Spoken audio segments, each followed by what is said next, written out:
Bonjour, bonjour chers frères et sœurs, comme vous pouvez le constater, nous sommes aujourd'hui le 30 septembre 2023 et nous assistons à l'apparition divine journalière à Dr Ndomo Melingui Thérèse.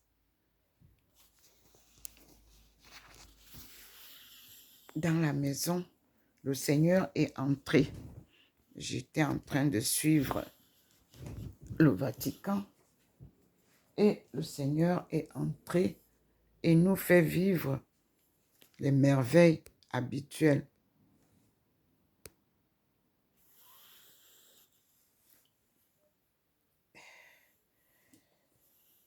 Donc, vous avez la même lumière du Seigneur, mais cette fois-ci, elle est différente. Et je suis embêtée, je suis au téléphone me faisant défaut. Je vous montre, j'espère que vous allez voir comment le Seigneur se manifeste dans la maison, venant tout droit, traversant la salle, et nous allons voir ensemble la ville qui est très ensoleillée, mais la lumière du Seigneur est de l'autre côté. Et le soleil a envahi toute la ville. Tout le jardin est envahi, mais le Seigneur a fait sa part. Il écarte la lumière divine à la lumière du soleil. Donc, aucune confusion à faire. Et vous l'avez là, qui nous accompagne sur notre marche sur le mur avec Maman Marie. Et sa bénédiction nous accompagne. Comme je viens de dire, union de prière pour la paix, la justice,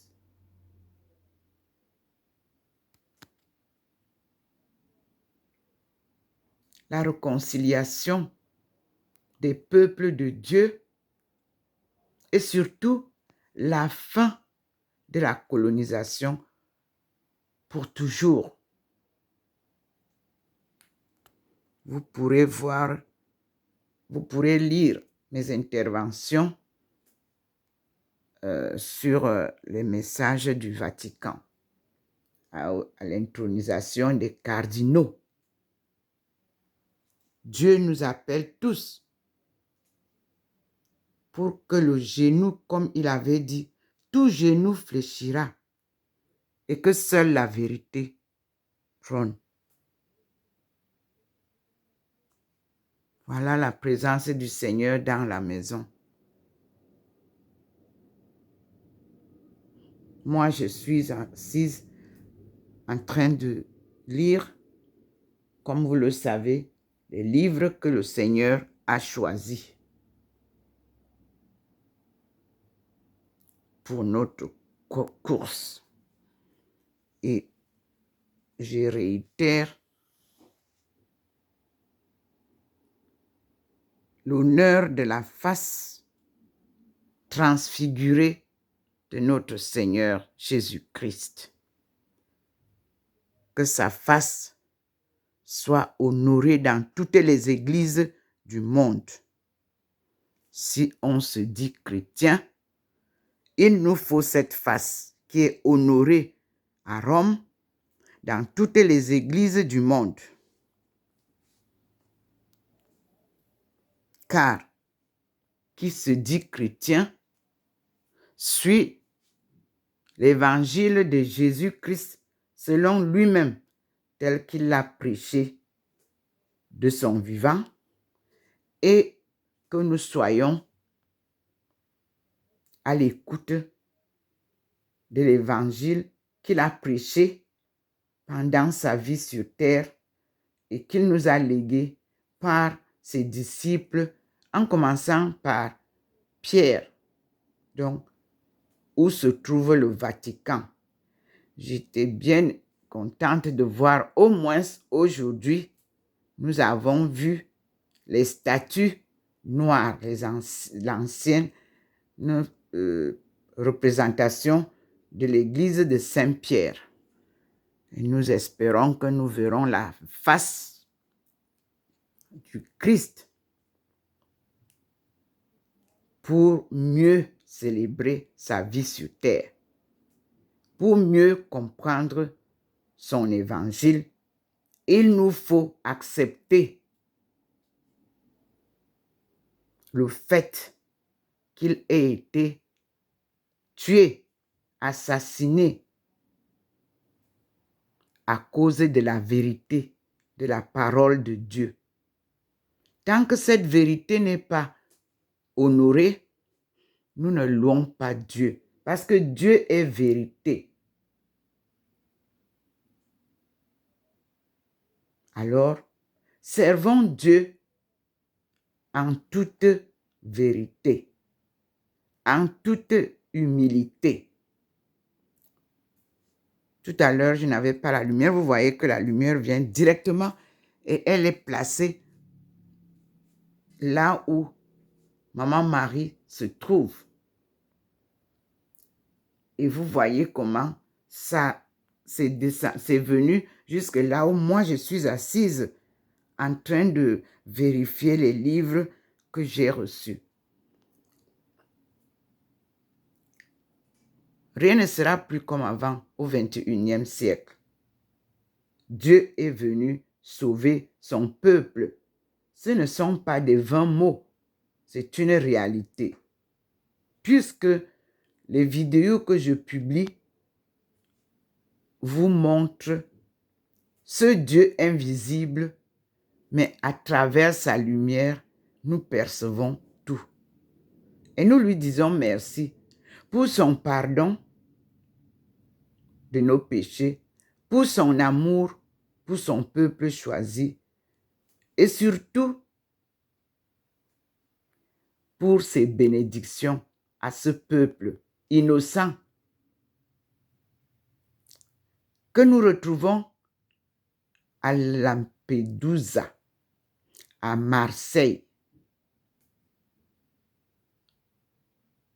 que nous retrouvons dans les îles de l'Amérique du Sud.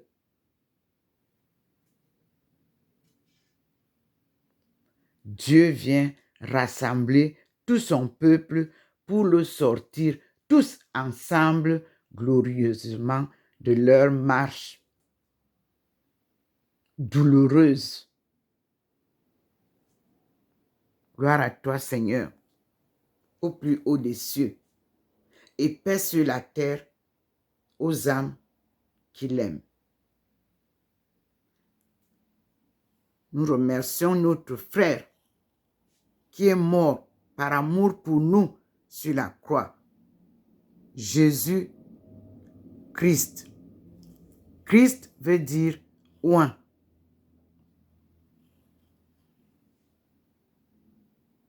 Et nous continuerons avec cette louange et prière en son honneur, c'est-à-dire en l'honneur de la sainte face du Christ, qui était honoré les siècles passés et qui a été mis en veille par ceux qui veulent être honorés et non honorer Dieu. Nous reprenons donc la marche avec la confraternité créée par Léon XIII. Le pape Léon XIII nous a laissé cette confédération que nous allons remettre en route et faire vivre, revivre les merveilles qu'ils ont vécues. Parce qu'avec la sainte face, lui-même apparaît et vous parle.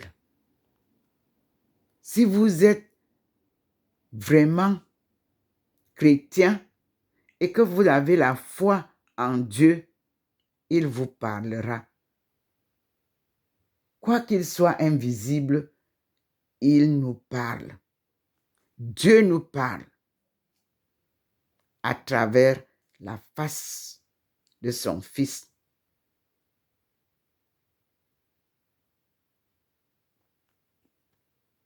Son envoyé sur terre pour nous montrer le chemin. Regardez vous-même.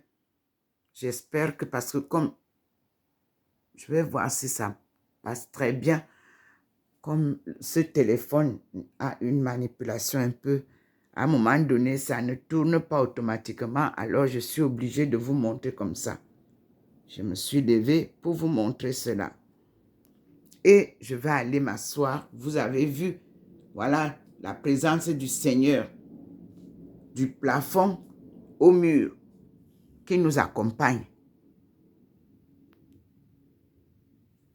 Et ici, je vous ramène à ma face transfigurée qui est en fond, comme vous voyez sur le mur toujours. Et là, vous avez le couple de Marie de Magdala et son mari Jésus. On ne dira plus au prêtre que Jésus n'était pas marié et qu'il faut être célibataire. C'est clair. Au 21e siècle, il a été dit que la vérité finira par triompher à tous les niveaux, à tous les aspects humains et spirituels.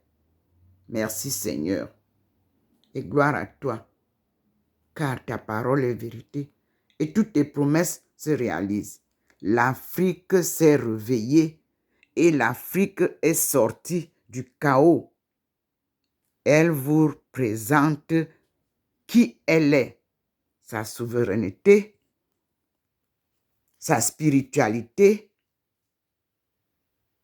et nous allons démarrer une autre ère, E-R-E, c'est-à-dire une autre époque du millénium 21, du siècle 21, appelé le siècle africain par les Nations Unies, que j'ai réintégré pour préparer avec vous, femmes africaines, l'agenda de la femme de 2025 pour le décollage socio-économique de l'Afrique subsaharienne en 2030 pour enfin arriver à son émergence 2035. Nous tenons la promesse de 1995 à Waïrou, dans la case africaine que nous avons initiée avec mon groupe de travail au sein de l'UNIFEM.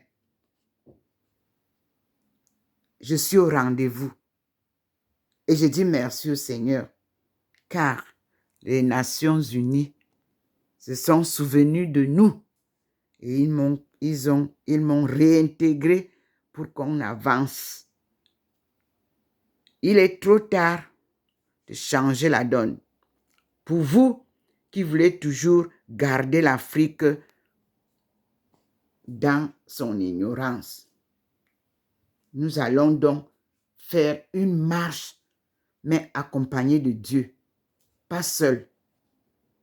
Pour 2025, la rencontre des femmes que j'avais sollicitée en 2020 lors des assises des Nations Unies en ligne, j'ai rappelé notre rencontre de 1995 et notre demande d'accueillir aussi, comme la Chine, à notre époque, cette assise au Cameroun, c'est-à-dire au berceau de l'humanité, où se trouve le leader qui avait été prophétisé en 1995 lors de cette assise à Beijing.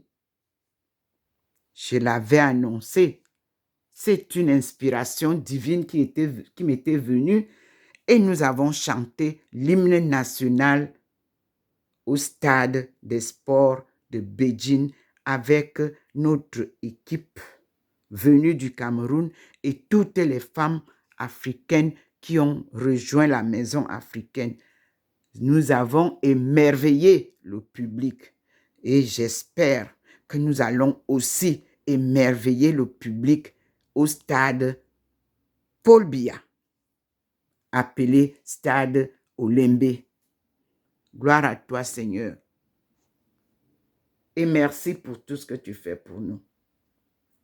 Rejoignez-nous donc pour qu'ensemble, nous puissions élever cet étendard très haut en portant notre flambeau. Que les journalistes soient journalistes, que les médecins soient médecins, que les économistes soient économistes, que les historiens soient historiens. Ainsi de suite.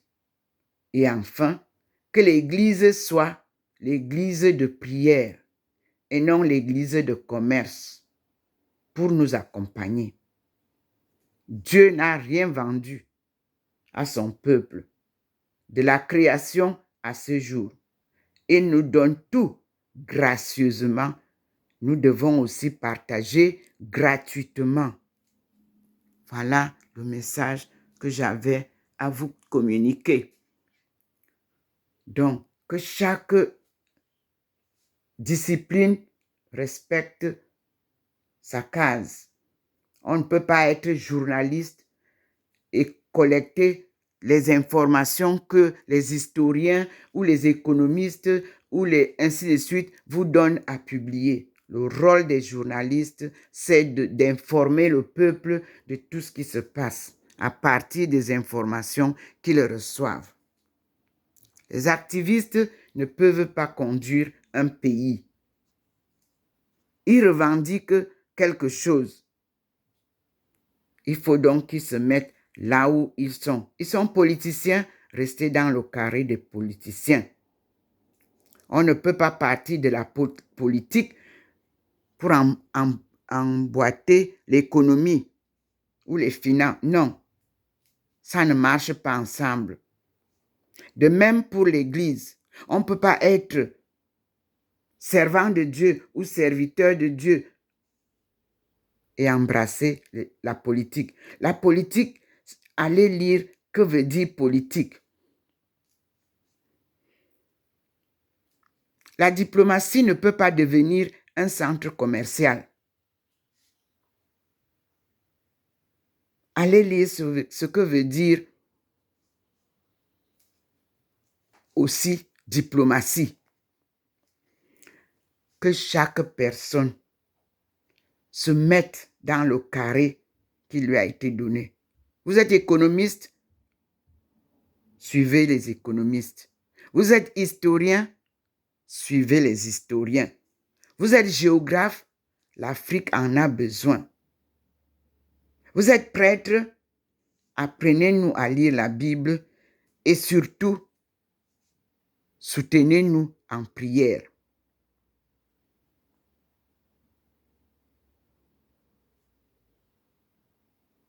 Vous êtes parents, pardonnez, parce qu'on nous a séparés de notre progéniture pour faire ce qu'on a dit, diviser pour mieux régner. Dieu revient et refait réconciliation entre les parents et les enfants, entre la jeunesse et les personnes âgées. Et je remercie les Nations Unies, parce que pour moi, j'étais déjà à la retraite, mais les Nations Unies nous annoncent qu'ils veulent s'appuyer sur les personnes âgées afin que cette situation soit démêlée d'abord, puis que le changement vienne. Les jeunes ne peuvent pas tout seuls apporter un changement, puisqu'ils ne connaissent même pas le passé. Alors, pour qu'un changement se réalise, il faut aller puiser au passé, vivre au présent et préparer le futur. Pour ce faire, nous avons besoin de tout le monde.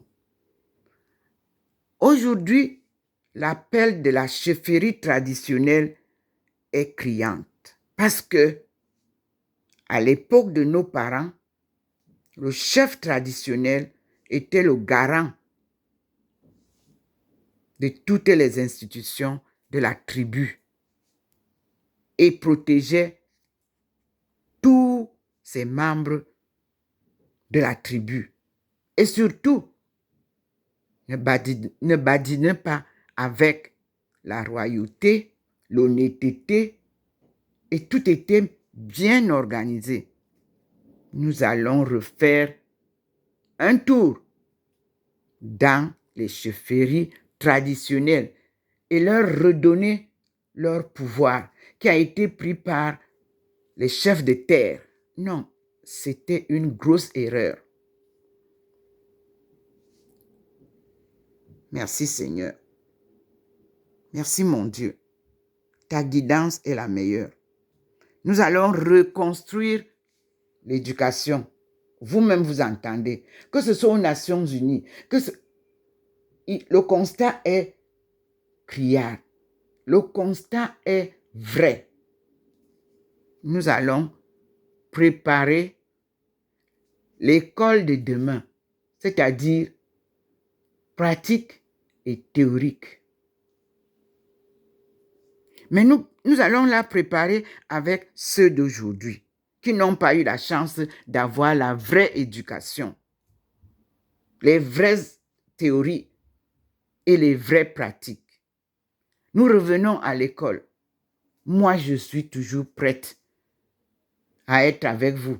Élèves, je serai avec vous. Comme en Chine, je suis partie pour être étudiante. Mais c'est ce que on dit, on reconnaît le maçon au pied du mur. C'est parce que ils ont reconnu ma valeur qu'ils ont dit, en même temps que tu enseignes, en même temps que tu enseignes, en même temps que tu étudies, en même temps que tu nous suives pas à pas, pour que nous puissions ensemble relever les pays du tiers-monde et du quatrième monde que nous sommes, nous, en Afrique. Alors, pendant des années, vous avez rejeté l'aide de la Chine, mais elle est restée pertinente, elle est restée là, présente, avec beaucoup d'amour fraternel et beaucoup de patience, parce qu'elle comprenait que vous n'avez pas la connaissance de l'histoire de l'Afrique que elle a eue. Parce que nous tous là, nous sommes tous décolonisés. La Russie, la Chine, l'Afrique, l'Amérique du Sud, on est tous décolonisés par les mêmes maîtres colons. Et nous sommes en train de sortir de cet engrenage-là par la gloire de Dieu et l'aide de Dieu. Lui seul. Personne ne peut venir vous développer selon nos études. Chaque pays se développe. Chaque peuple se développe.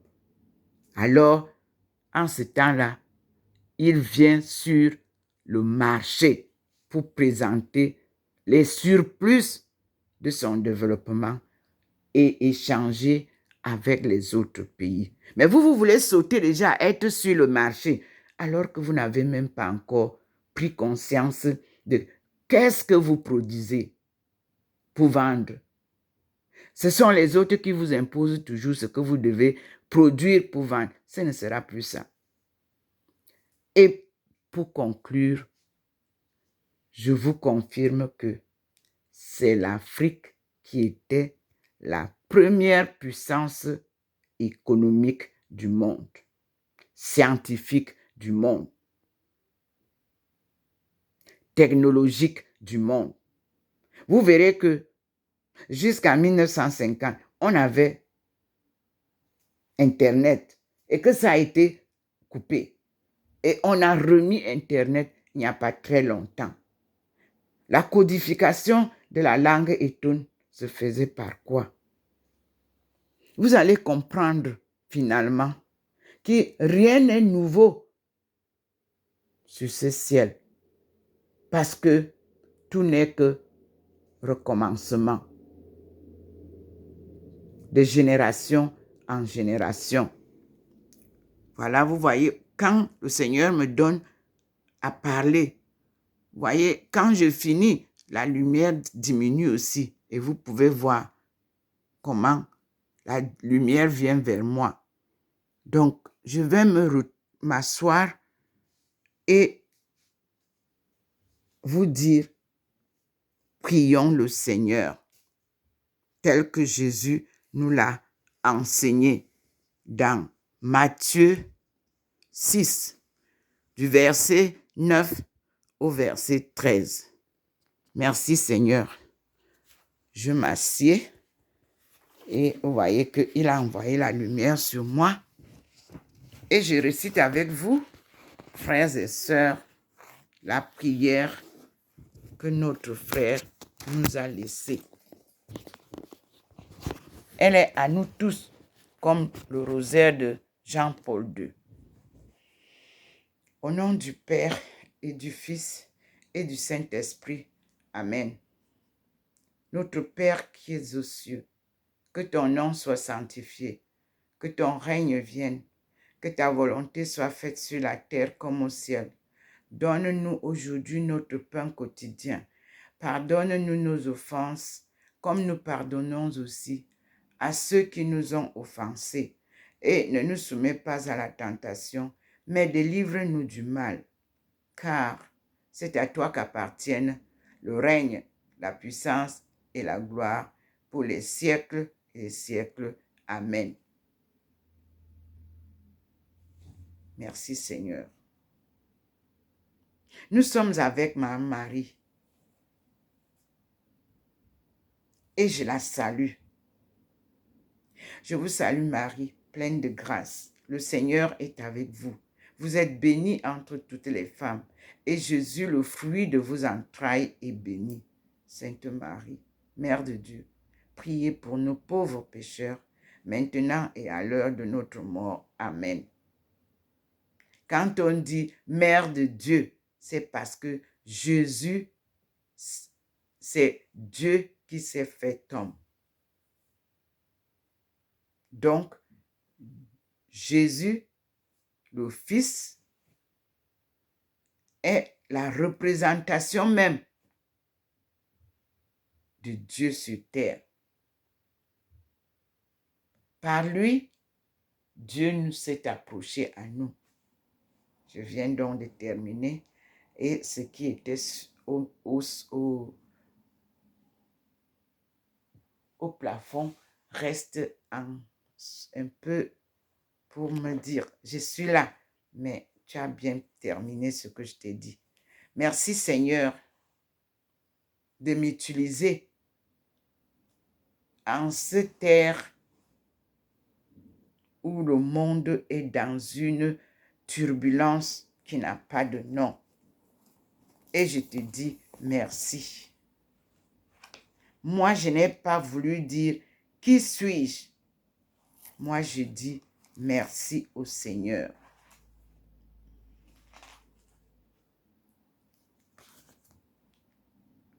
Et nous allons lire un paragraphe en anglais de mon livre China-Africa Friendship, page 60. C'est ce qui vient de m'être présenté. Page 60 à 61. Et je vous lis en anglais. Prenez la peine de traduire par YouTube. In May 1956, the People's Republic of China established diplomatic relations at the ambassadorial level with the Arab Republic of Egypt, launching the process of mutual recognition between the People's Republic and African countries, and marking a new stage of development of Africa, of China-Africa ties. Since then, newly independent African countries, one after another, have set up diplomatic relations with China. As things stand now, China has diplomatic ties with 47 African countries. That was when I wrote the book. We are happy to see that over the past half a century, despite profound changes in our respective countries, China-Africa friendship on the basis of the 5 principles of peaceful coexistence has withstood the test of global vicissitude. It has grown from strength to strength and continued to demonstrate fresh vigor and vitality. Over the past half a century, China and African countries have offered each other trust, understanding, and support. China provided both firm moral and selfish material support to African countries in their tough struggle against colonial rule and fight for national independence. Since they gained independence, China has, as always, supported African countries in their unremitting efforts to safeguard state sovereignty and national independence and develop their economy, making its due contribution to political stability, economic growth, and social progress of Africa. Today, China-Africa friendship and cooperation have covered political, economic, trade, cultural, educational, health, military, and other fields, and continued to widen and deepen. At the same time, African countries have also given China tremendous support. We will never forget the great contributions that African countries made in helping restore the legitimate seat of the People's Republic of China in the United Nations. We will not forget the strong support given by African countries to China in defeating anti-China draft revolutions 11 times in the UN Human Rights Commission. We will not forget that African countries uphold the One China principle and support the reunification of China by opposing the inclusion in UNGA's agenda of the so-called proposals on Taiwan's return to a participation in the UN 13 times at the UN General Affairs Committee, and repeatedly rejecting attempts made by Taiwan to squeeze into international institutions where statehood is required. Nor will we forget the valuable support rendered to China by African countries on many issues, including in its bid for the 2000 Olympics in Beijing and 2010 World Expo in Shanghai. Given our all-weather relationship, genuine cooperation, and fraternal affection, China and Africa are good friends, good partners, and good brothers.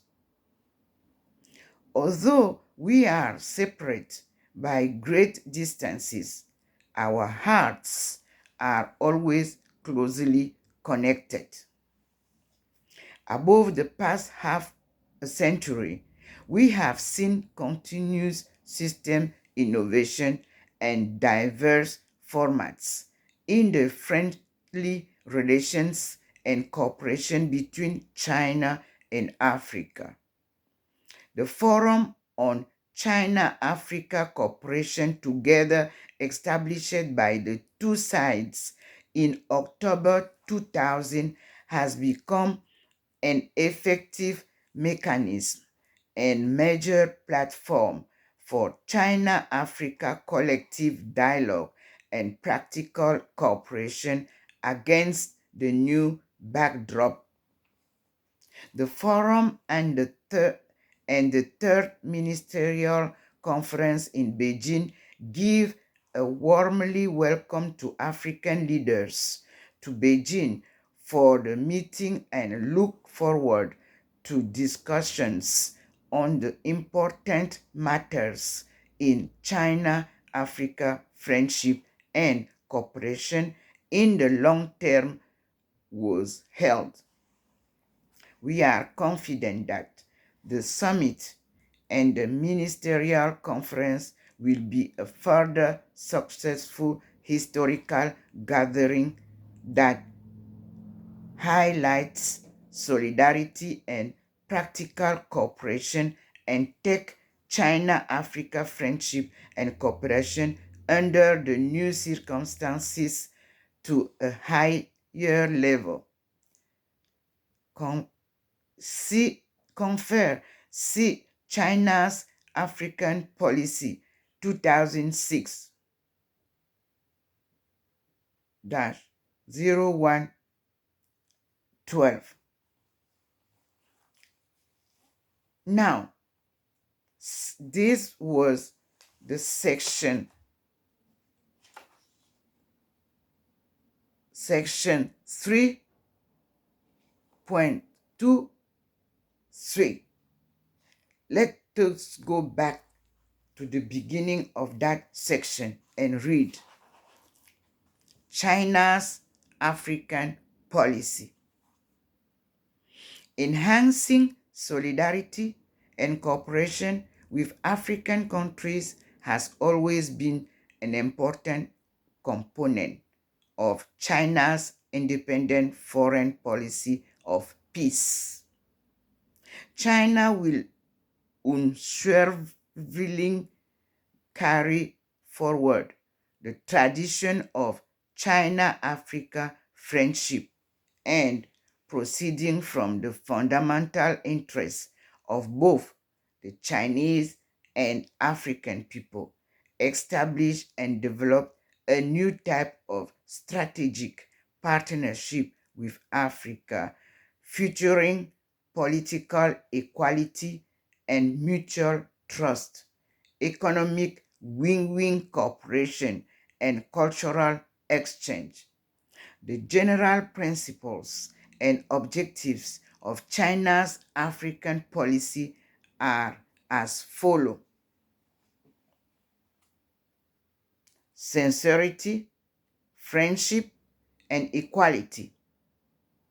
China adheres to the 5 principles of peaceful coexistence, respects African countries' independent choice of the road of development and support African countries' efforts to grow stronger through unity.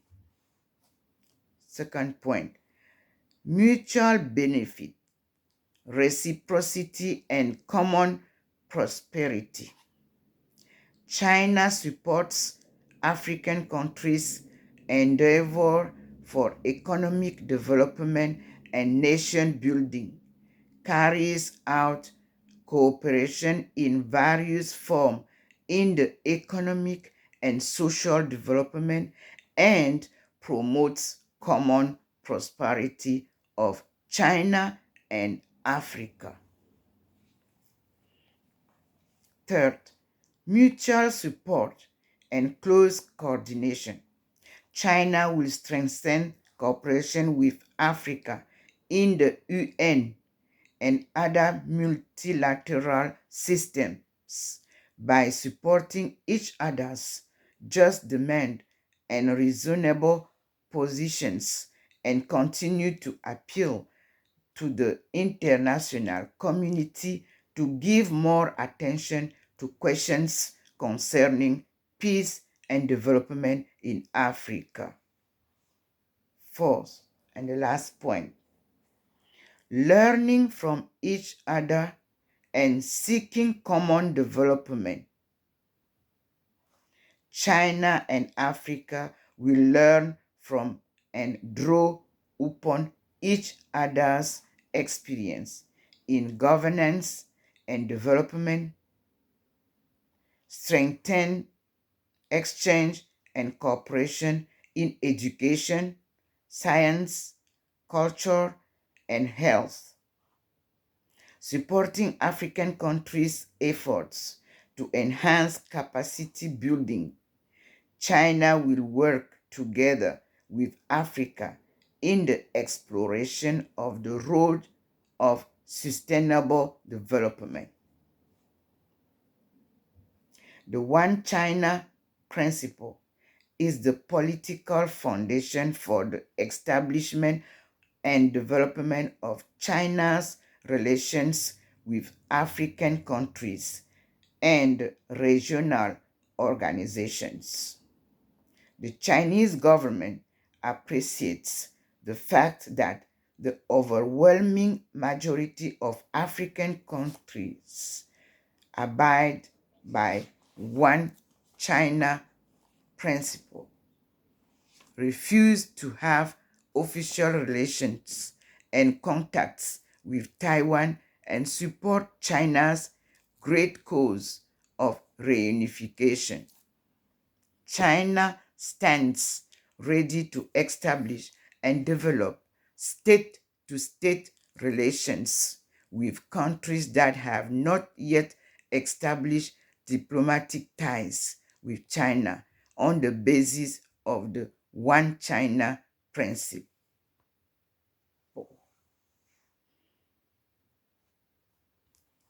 Now, let us read this was section 3 of my book, section 3.2.3.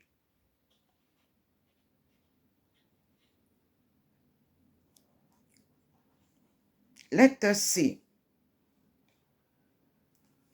section 3.2.4, enhancing all-around cooperation between China and Africa. That's the title. In the golden autumn of October 2000, we're gathering in Beijing for the Forum on China-Africa Cooperation Ministerial Conference, Beijing 2000. This was the first of its kind in the history of Sino-African relationship. Although this dissertation focuses on economics and international relations, The political field is very important in all-round cooperation. Thus, I maintain it.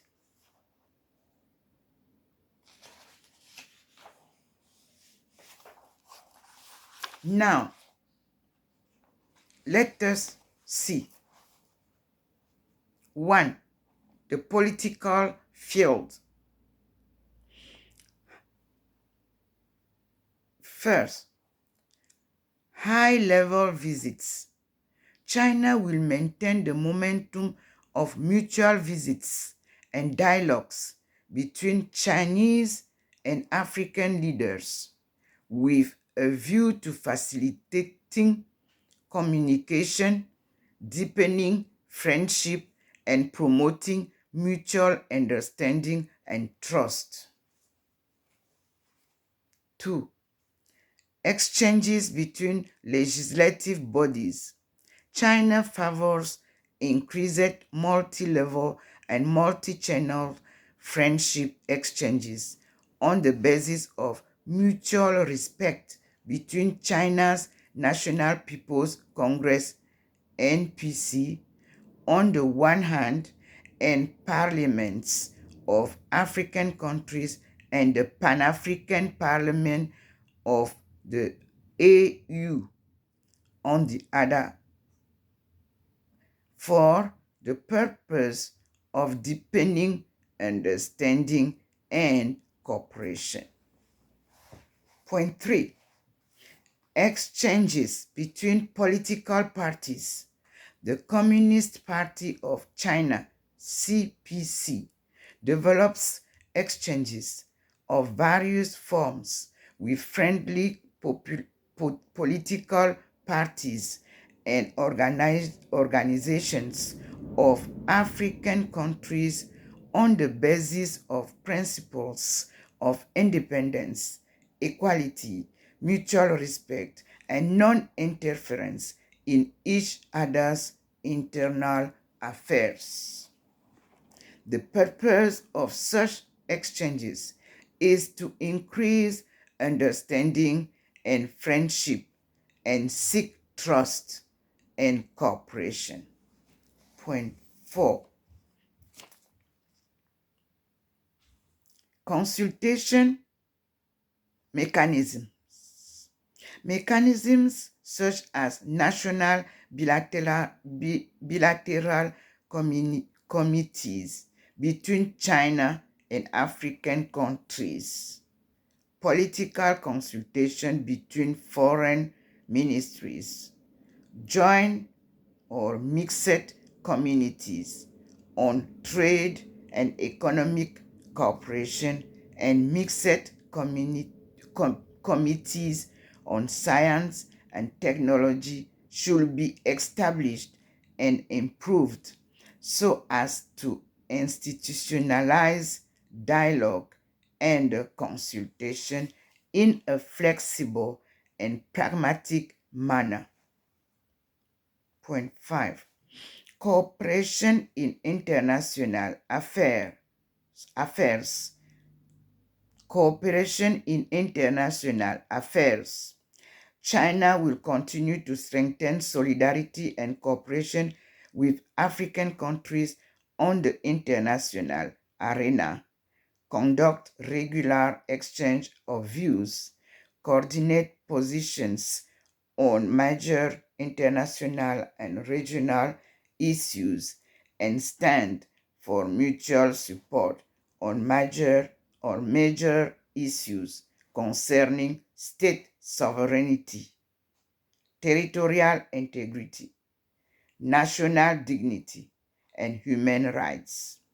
China supports African nations' desire to be an equal partner in the international affairs.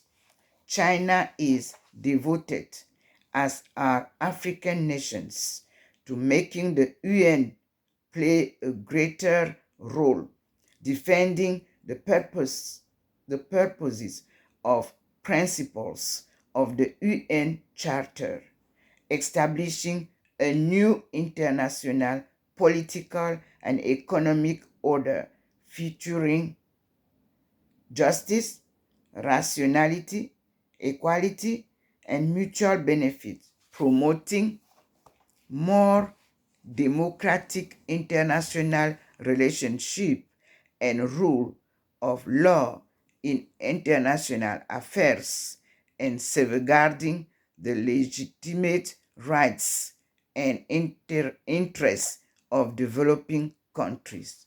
Six, and the last point, exchanges between local governments. China's central government attaches important import, attaches importance to the exchanges between local governments of China and African countries, vigorously supports twin province state and twin city relationship aimed at facilitating bilateral exchanges and cooperation in local development and administration.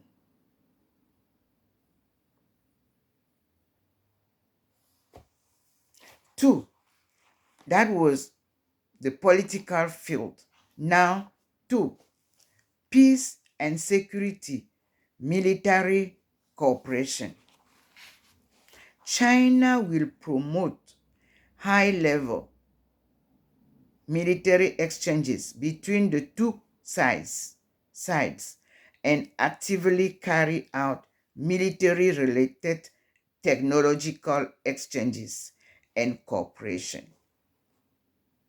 It will continue to help train African military personnel and support defense and army building of African countries for their own security. That was point one. Point two of the peace and security military cooperation.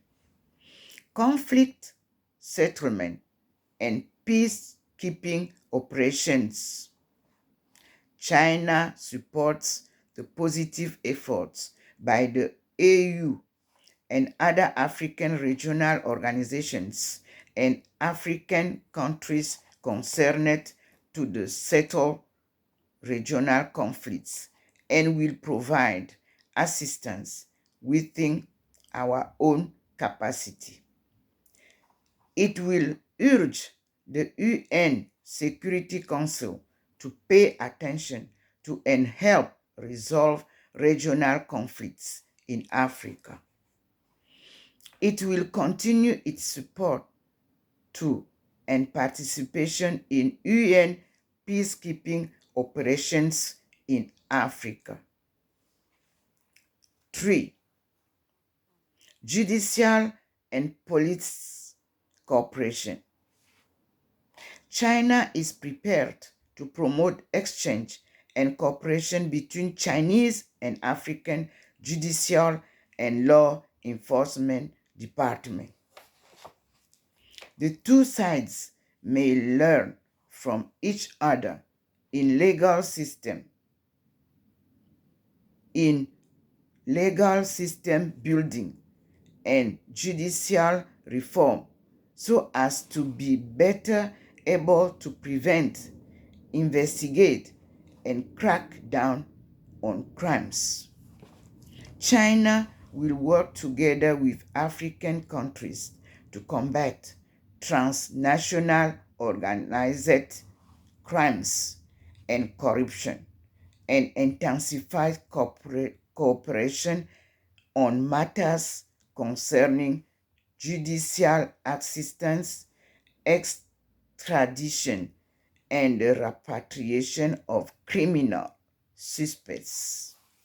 China will cooperate closely with immigration departments of African countries in tackling the problem of illegal migration, improve exchange of immigration control information, and set up an unimpeded and efficient channel for intelligence and information exchange. Point 4. Non-traditional security area in order to exchange the ability of both sides to address non-traditional security threats.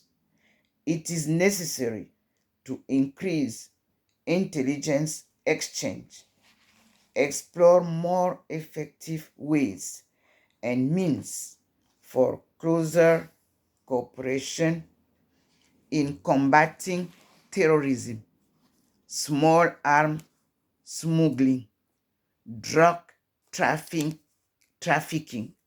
transnational economic crimes, etc. Now, point 3 of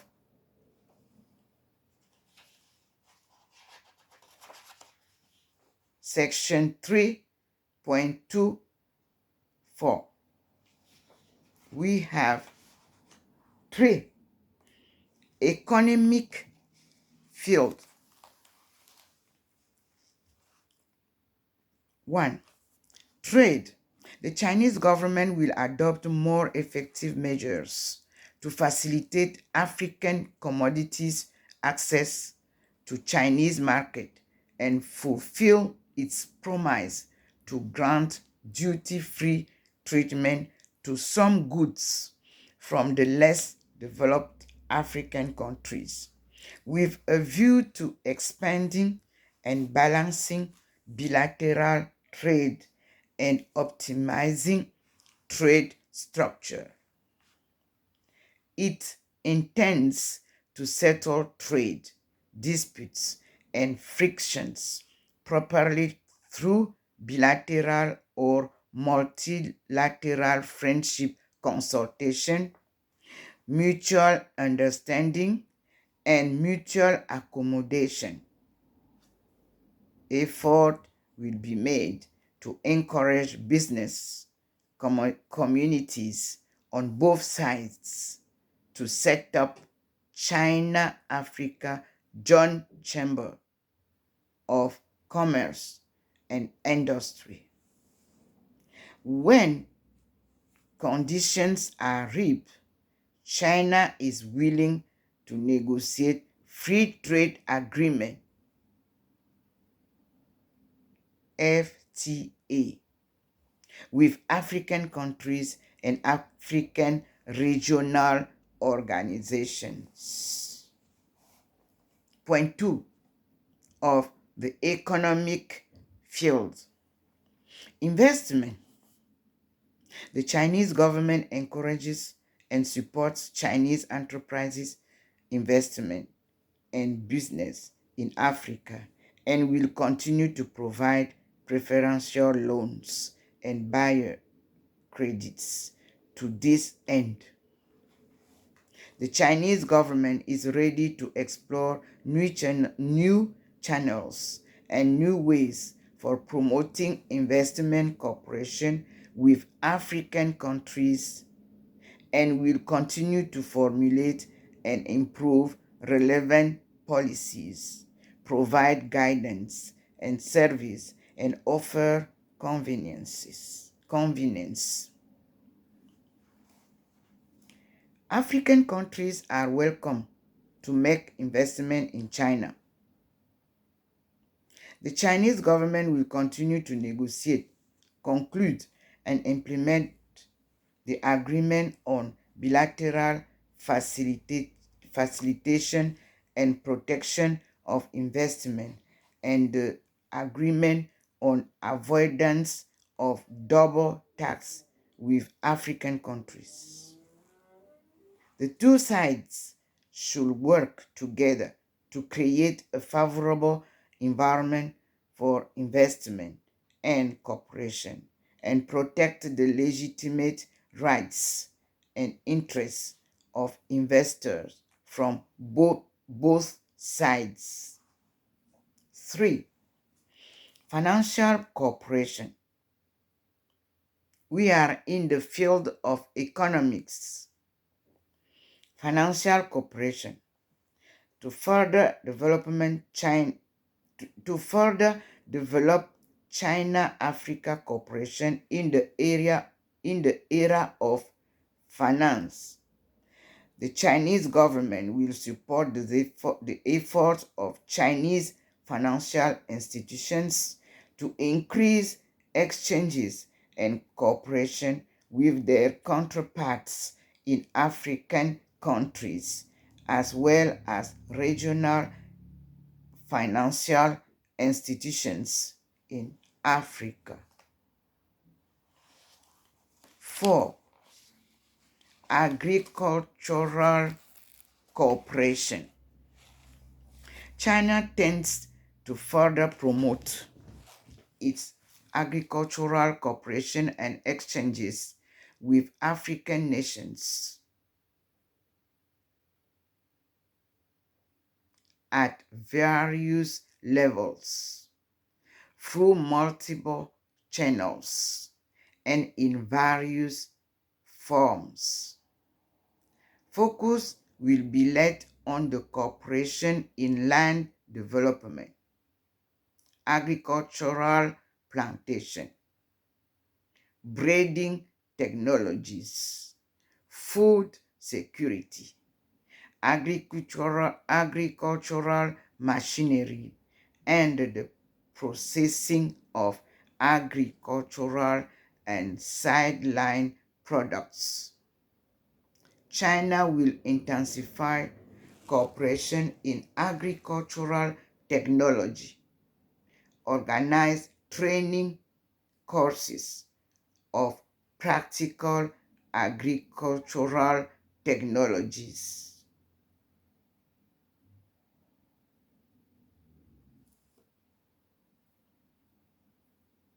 Carry out experimental and demonstrative agricultural technology projects in Africa and speed up the formulation of China-Africa Agricultural Cooperation Program.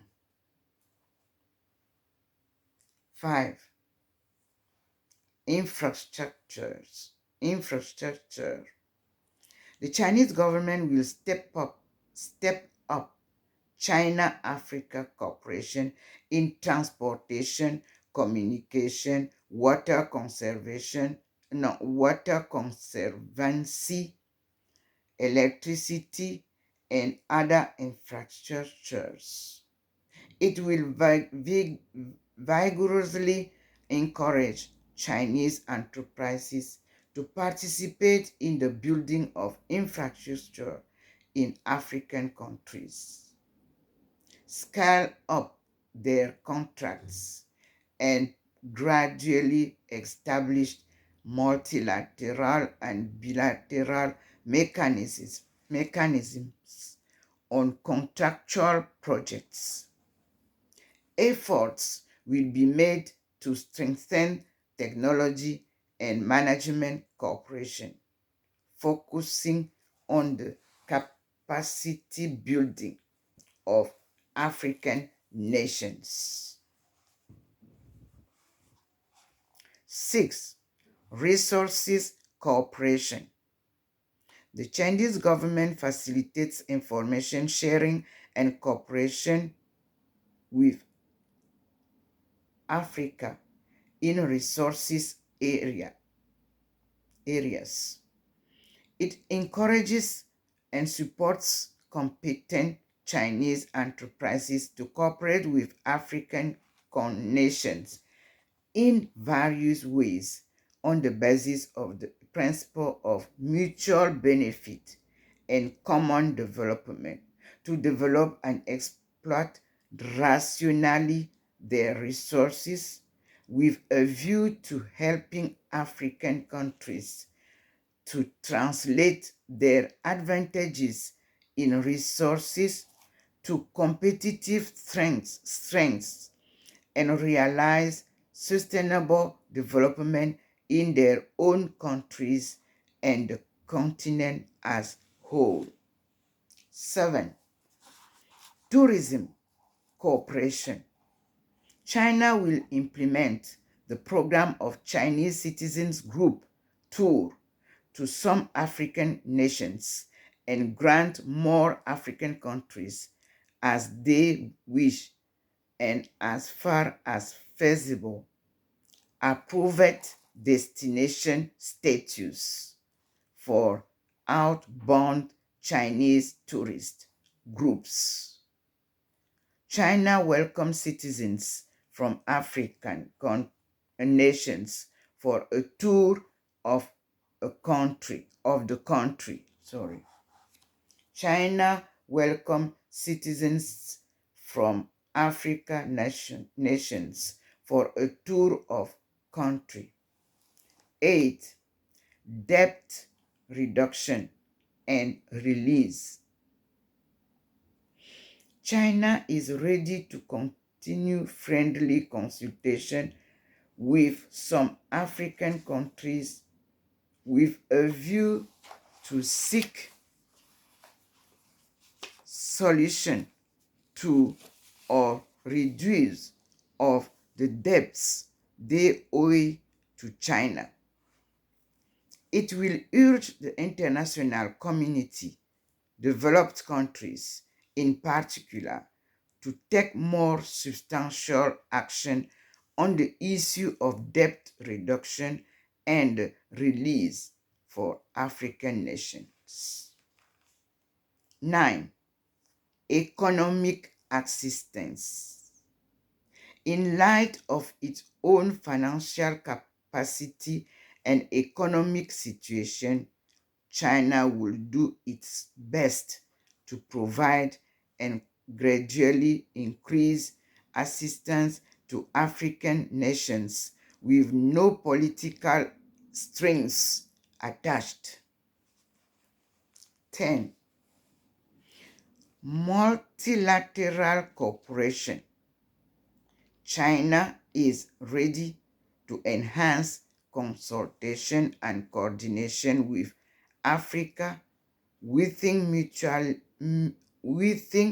multilateral trade systems and financial institutions, and work together to urge the UN and other international organizations to pay more attention to the question of economic development, promote source cooperation, push forward the establishment of a just and national multilateral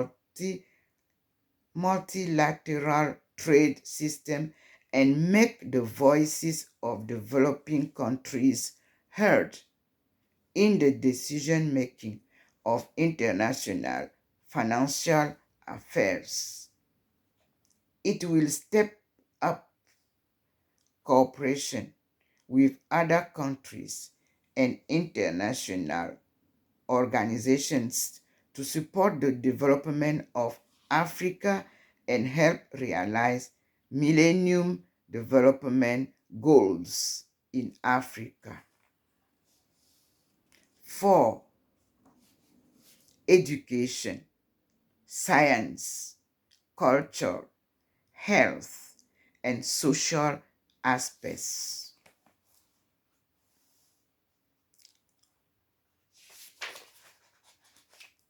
Are quoted within 10 points. Let us begin. 1. Cooperation in human resources, development, and education. That's the subtitle. The Chinese government will give full play to the role of its African Human Resources Development Foundation.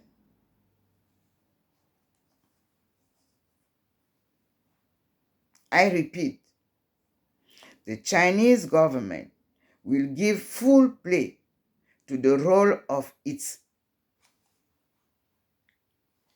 African Human Resources Development Foundation in training African personnel.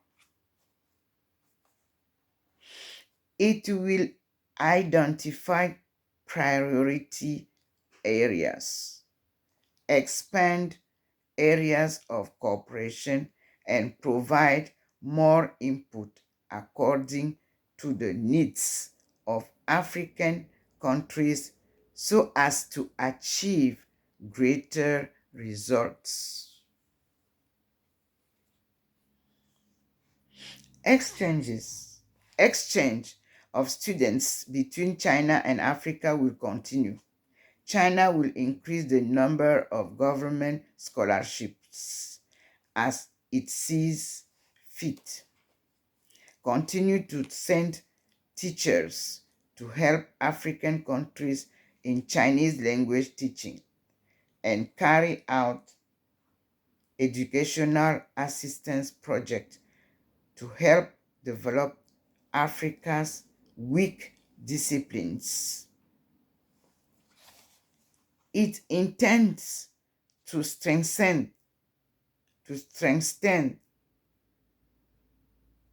cooperation in such fields as vocational education and distance learning, while encouraging exchanges and cooperation between educational and academic institutions of both sides. 2. Science and technology cooperation. Following the principle of mutual respect, complementarily, complementarily and sharing benefits, China will promote its cooperation with Africa in the field of applied research, technological development and transfer, speed up scientific and technological cooperation in the field of common interests, such as bioagriculture, solar energy utilization, geological survey, mining and R&D of new medicines. It will continue its training program in applied technologies for African countries, carry out demonstration programs of technical assistance, and actively help disseminate and utilize Chinese scientific and technological achievements and advanced technologies applicable in Africa.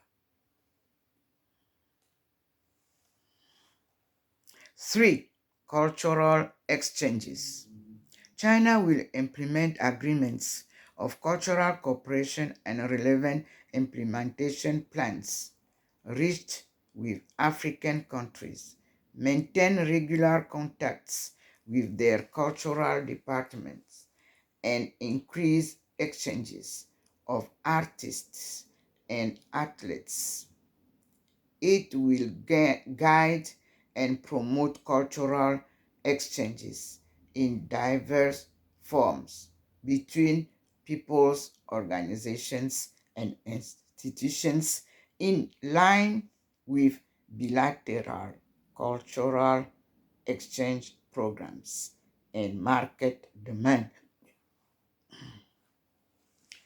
Sorry, let me drink a little bit.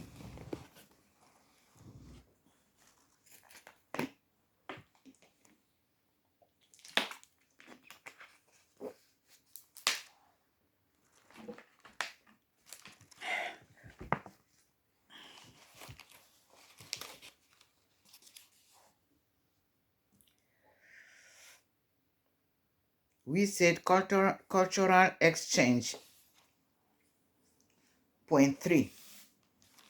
China will implement agreements of cultural cooperation and relevant implementation plans reached with African countries, maintain regular contacts with their cultural departments, and increase exchanges of artists and athletes.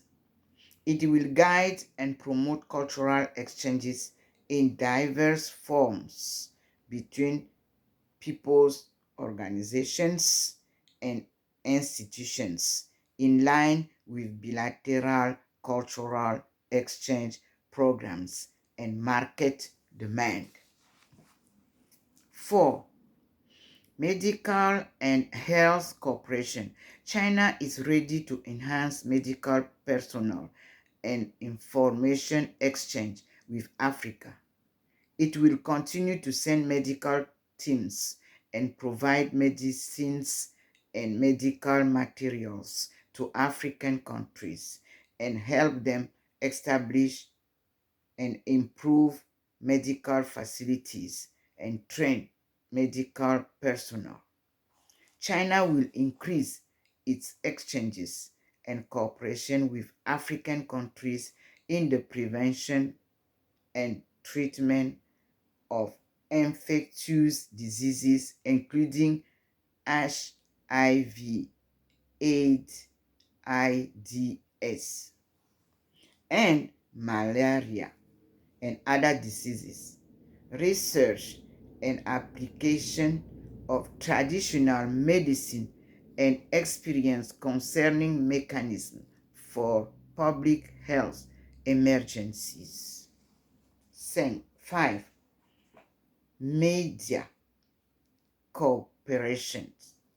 China wishes to encourage multi-tiered and multi-format exchange and cooperation between the media and both sides so as to enhance mutual understanding and enable objective and balanced media coverage of each other. It will facilitate the communication and contacts between relevant government departments for the purpose of sharing experiences on ways to handle the relations with media, both domestic and foreign, and guiding and facilitating media exchanges. 6. Administrative cooperation. China will carry out exchange and cooperation with African countries in civil service system building, public administration reform, and training of government personnel. The two sides may study the feasibility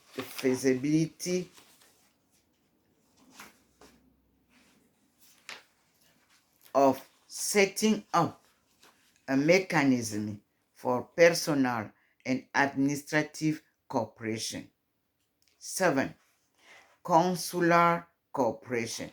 China will hold regular, irregular consular consultations with African countries during which the two sides may have amicable discussion on urgent problems or questions of common interest in bilateral or multilateral consular relations in order to improve understanding and expand cooperation.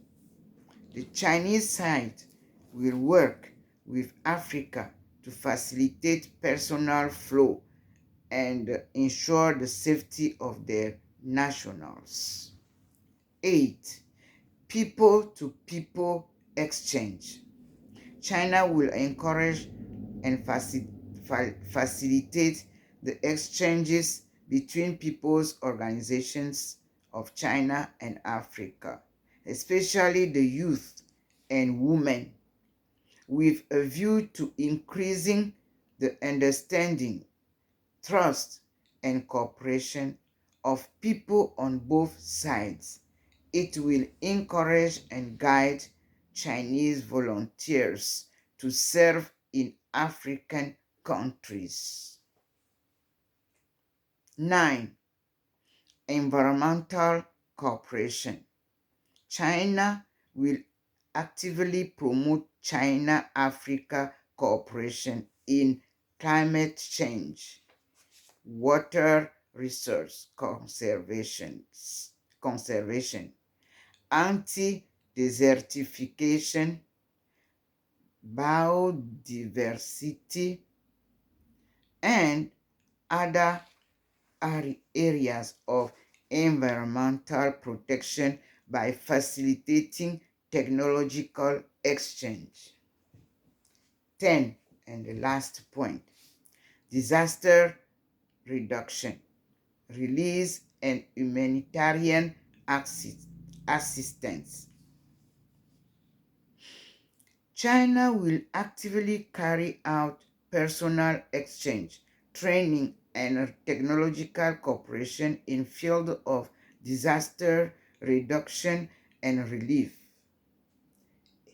It will respond quickly to African countries' requests for urgent humanitarian aid, encourage and support exchange and cooperation between the Red Cross Society of China and other NGOs on the one side, and their African counterparts on the other side.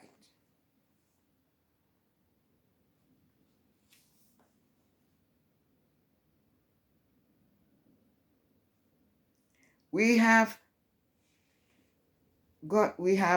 launched Forum on China-Africa Cooperation and its follow-up actions. I continue my reading. Launched in 2000, the Forum on China-Africa Cooperation has become an effective mechanism for the collective dialogue and mutual cooperation between China and Africa, and put in place an important framework and platform for a new type of China-Africa partnership featuring long-term stability, equality, and mutual benefit. China attached importance to the positive role of the Forum on China-Africa Cooperation in strengthening political consultation and pragmatic cooperation between China and Africa, and stand ready to work with African countries to conscientiously implement the Beijing Declaration of the Forum on China-Africa Cooperation, the program for China-Africa Cooperation in economic and social development, and the Forum on China-Africa Cooperation Addis Ababa Action Plan 2004-2006, and its follow-up action plans. China will work with African countries within the framework of Forum to explore new ways to enhance mutual political trust, promote the comprehensive development of pragmatic cooperation, further improve the mechanism of the Forum, and try to find the best way for furthering cooperation between the Forum and the NEPAD.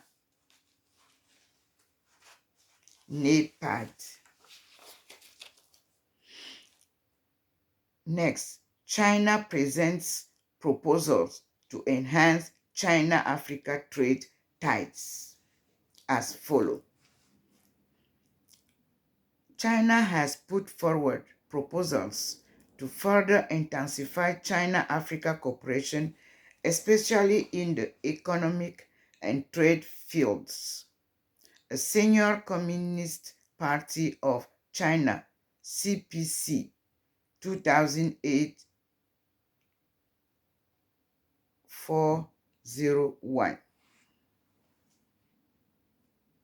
official said Li Shangchun, a member of the Standing Committee of the Political Bureau of CPC Central Committee, made the proposal at a symposium of Chinese and Moroccan entrepreneurs. He suggested the two sides strengthen mutual trust and keep their eyes on the future, maintaining the good momentum of China-Africa economic and trade cooperation. The two sides should maintain high-level exchange of visits and continue to strengthen exchanges in various fields and continuously exchange political mutual trust, he added.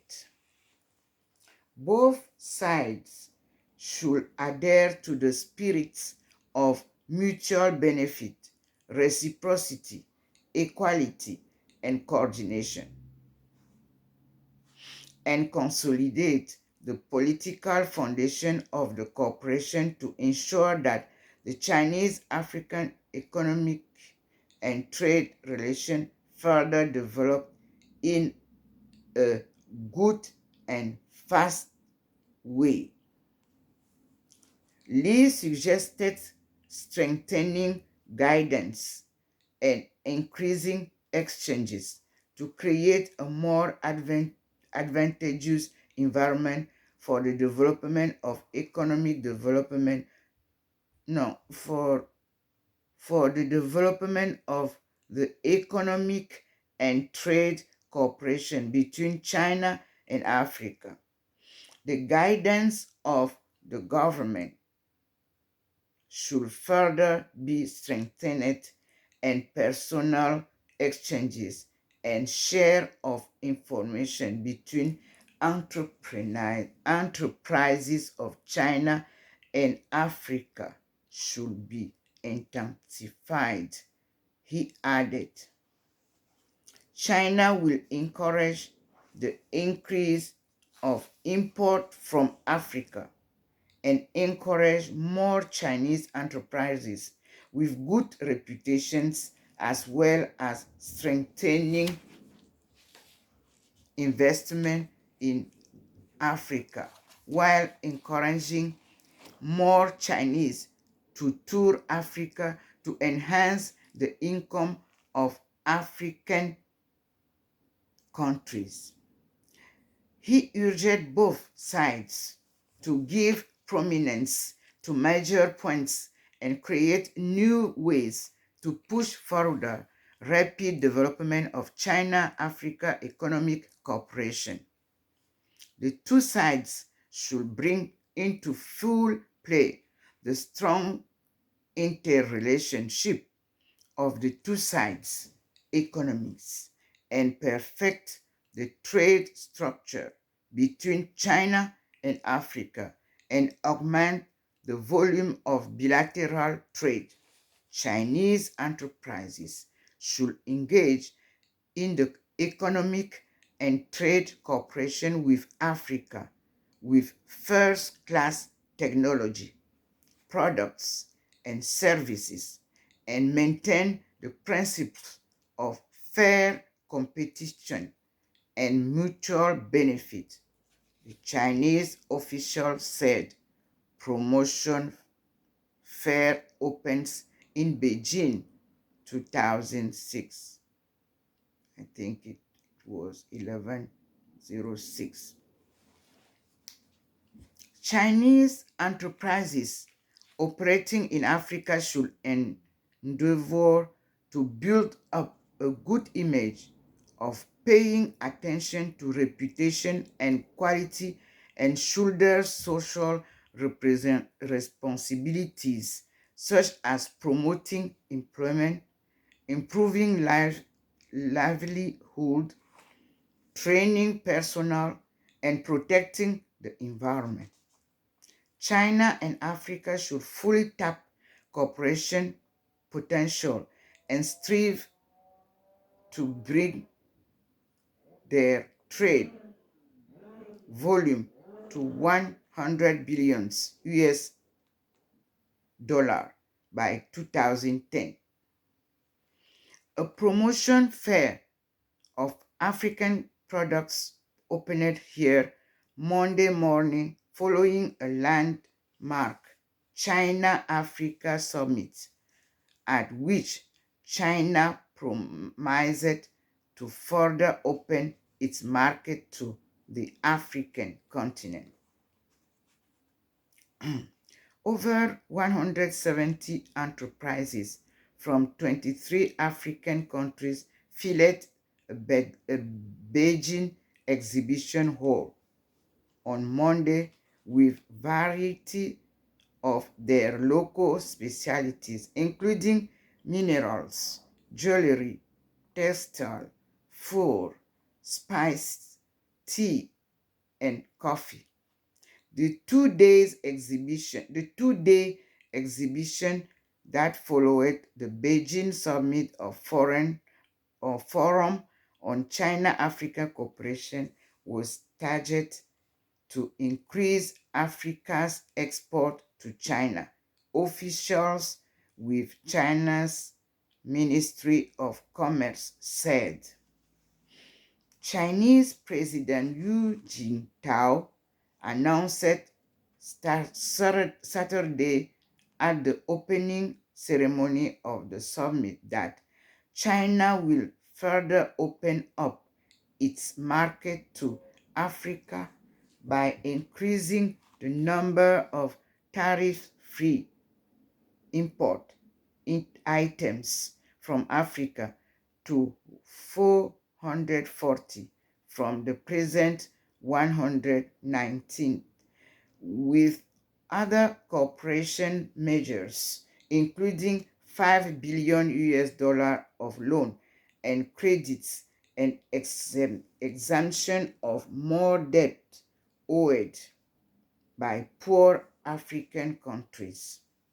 Trade between Africa and China reached 39.7 billion US dollar in 2005 after breaking the mark of $10 billion in 2000.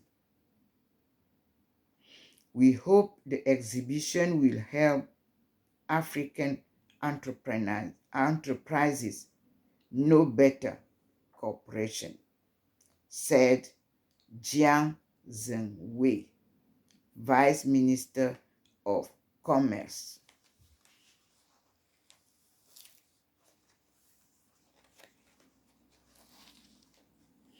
China private firms encouraged to invest in Africa. A package of measures on economic and trade cooperation proposed by President Hu Jintao at the Sunday concluded Beijing Summit of Forum on China-Africa Cooperation offers Chinese private firms with unprecedented opportunities to invest in Africa. Zhao Jinping, Deputy Director of the Foreign Economy Department under the State Council Development and Research Center, made the remarks here Monday in an interview with Xinhua, year 2006, 11D6. At the two-day landmark summit, You who announced that China will double aid, provide 5 billion US dollar of preferential loans and buyers credits to Africa and establish a China-Africa Development Fund, which will certainly encourage private firms with capacity to invest in Africa, Zhao said. Su Zhangrong, president of the Weifeng Group in North China Inner Mongolia Autonomous Region, said the governmental support injects new energy into private firms, noting he was confident of prospects of Chinese medicine in African market as his group planned to increase Chinese medicine export to African countries. Sheng Zhuxiang, general manager of Guoxi Group in central China, Henan province, said his company has just set up an economic cooperation zone in Sierra Leone, which attracts about 20 Chinese small and medium-sized enterprises. China's Huawei company, whose sales volume in sub-Saharan African countries exceeded $1 billion, has become the largest CDMA product provider in the region and submitted tax of $40 million to African countries. The Chunnan Group in eastern Jiangsu province export about 100,000 air conditioners, washing machine, and electric bikes to Africa annually. Wang Jinping, president of the Hashan Company in eastern Zhejiang province, told Xinhua that after the summit, he decided to increase investment in Nigeria from $2 million to $6 million so as to boost the development of local shoe making industry. According to figures from the Import and Export Bank of China, among the 800 Chinese enterprises that invest in Africa, only about 100 are state-owned enterprises, and remaining are privately owned. China Ministry of Commerce, National Development and Reform Commission, Minister of Finance, and National Development Bank are working on new policies and detailed measures to facilitate China's investment in Africa, according to sources.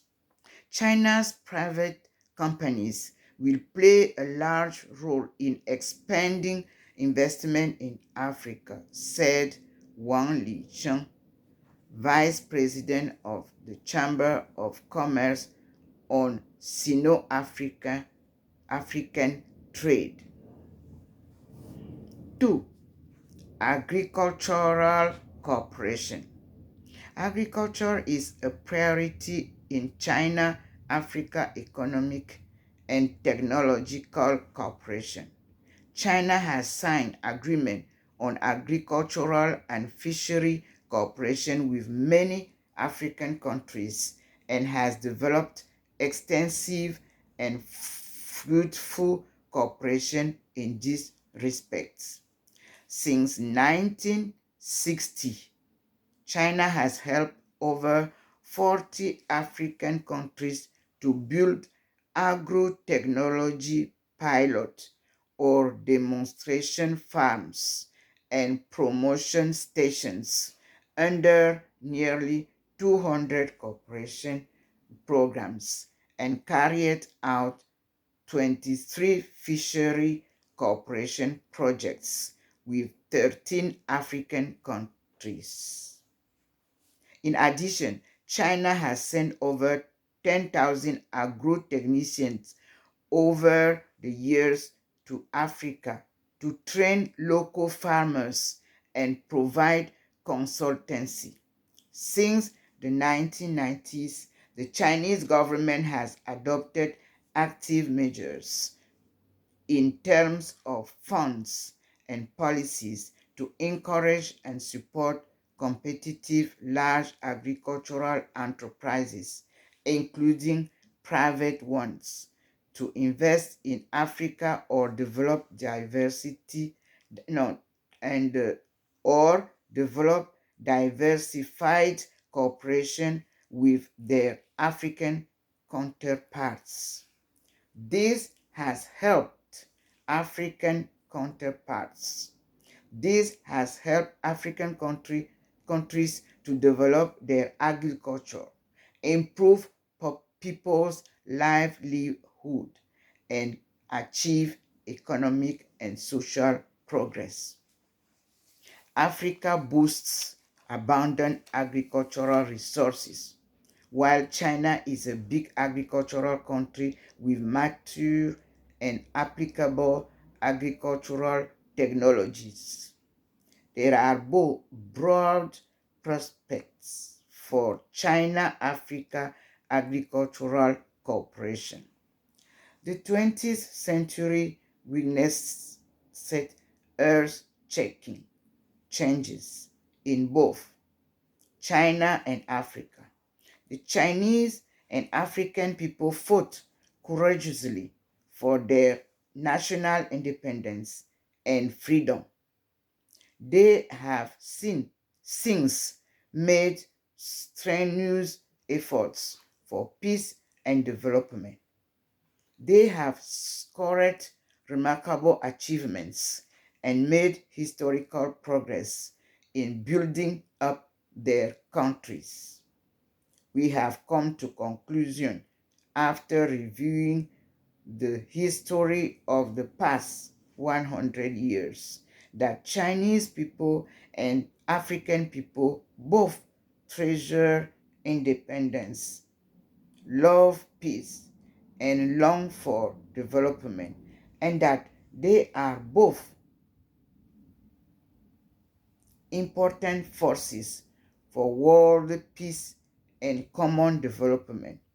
It is because of the unrelenting efforts made by people throughout the world, including Chinese and Africans, that forces for world peace have kept growing and the world development cause has made considerable progress.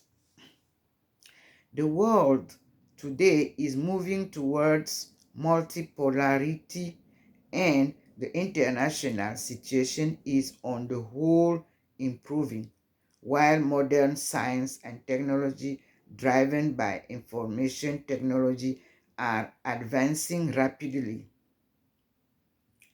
Economic globalization is gaining momentum. Countries throughout the world have engaged themselves in extensive and in-depth cooperation and exchanges.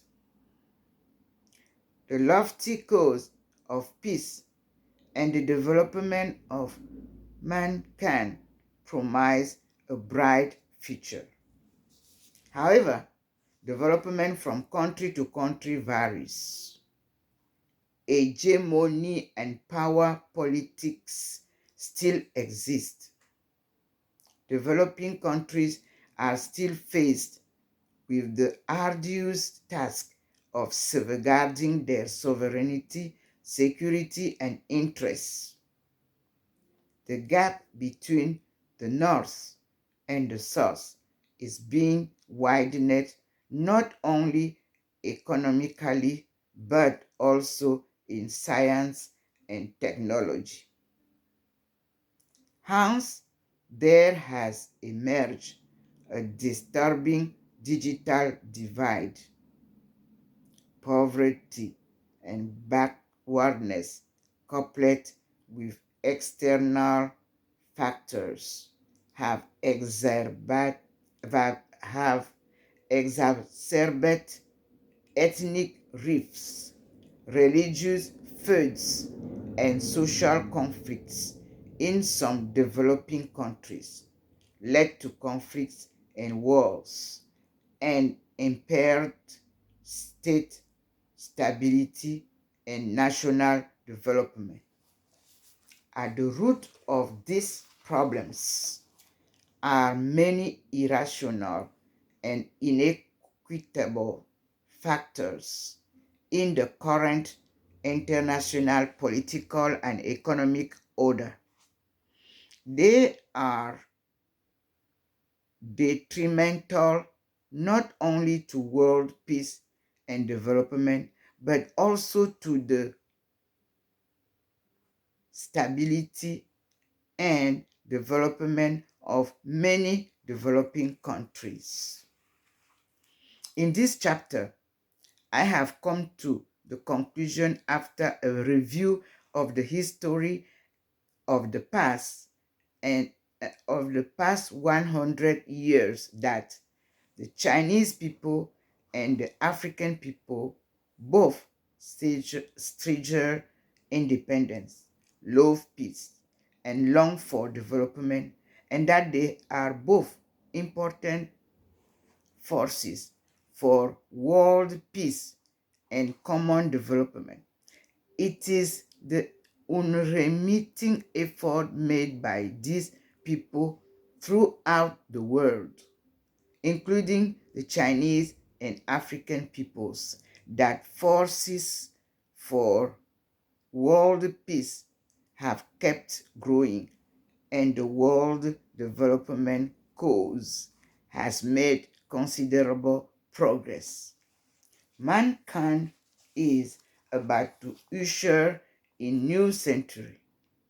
The time is right for people all over the world to establish an equitable and just new international political economic order. Let us work worldwide together with wisdom and courage to build such a new order and advance the lofty cause of peace and development for mankind. Thus, I will conclude that my dream has got a great sign within the poor and the rich people of the global village. The big dragon and the new economic power confirms already the small clarion from African sings. Her dream seems now approved.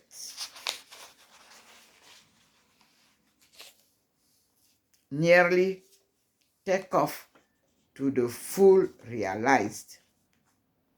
A such economic marriage under the globalization to pursue and achievement is a sacred goal for the establishment of a new world order, social, economic, and political goal, boosting to an ever slanting peaceful family of our planet, meaningless under the sun. Life is meaningless. This is the chapter 3 of my book and my dissertation of the future Africa takeoff in light of practice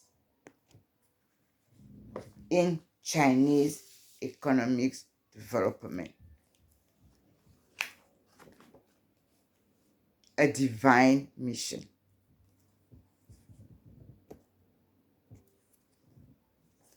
And the author is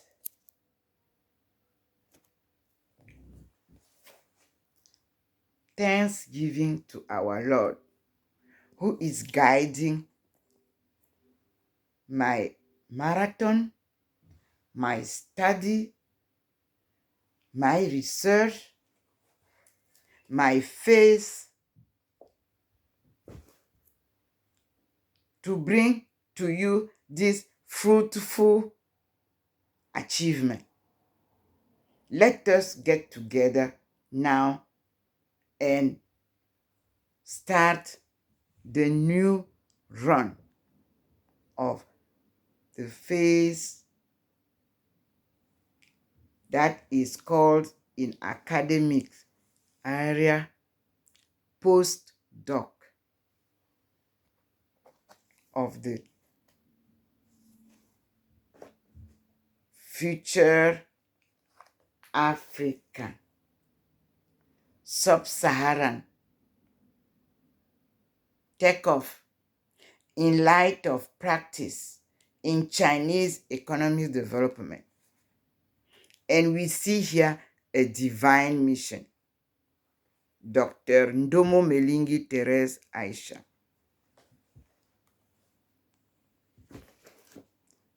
Again, thanks to the UNGA for reminding you the women agenda of 2025. The women will prepare the coming summit of 2030, which I called a takeoff of African sub-Saharan countries in light of practice, and we put it in Chinese economic development. China is a great school for us. Therefore, together in China-Africa dissertation, in China-Africa cooperation, we will find all the strategies we need in Africa to have a win-win game with the whole world. In trade, in everything, in finance, in law. Our school had everything, every branches connected with the other universities. Yes. Thank you, China. Thank you, Chinese people. Thank you, my Laoshi, which is my teachers. Thank you, my director of thesis and his assistant, Professor Wang Weiping. Thank you, Laoshi, and his professor assistant, also Professor Pengang. Thank you. It is time now to find out how to open cooperation in the field of education with Cameroonians, with African countries, according to our achievement. As I told you, brothers and sisters, this book, some people will ask, why they don't buy the book? No, this is the time. This book will be distributed in all the universities of Africa so that no more mistakes and we will overcome our backwardness and weakness. We are both China and Africa, brothers and sisters of the old world. We are the builders of the new worlds. Now, we are coming back to our motherland, which is Africa Sub-Sahara, which was destroyed